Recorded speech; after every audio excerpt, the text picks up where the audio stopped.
రాసి పెట్టుకోండి. సుకర్మ యోగం కారణంగా ఇప్పుడు నేను చెప్పబోయే 4 రాసుల వాళ్ళకి మహర్ జాతకులు అవ్వబోతూ ఉన్నారు.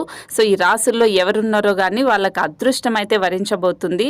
మహర్ జాతకులు అవ్వబోతూ ఉన్నారని జ్యోతిష్యులు అంటున్నారు. వాటిలో నెంబర్ 1 సింహరాశి.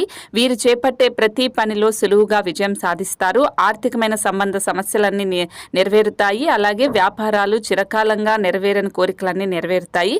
నెంబర్ 2 కర్కాటక రాశి. 6-7 తేదీల్లో వీరికి విఘ్నేశ్వరుడి ఆశీస్సుల కారణంగా ఆరోగ్యం బాగుంటుంది.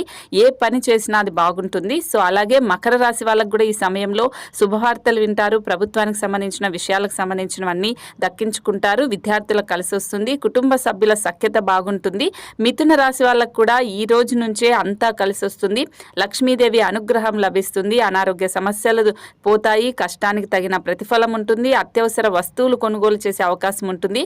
మరి ఈ 4 రాశుల్లో మీ రాశి ఏంటనేది కామెంట్ చేయండి.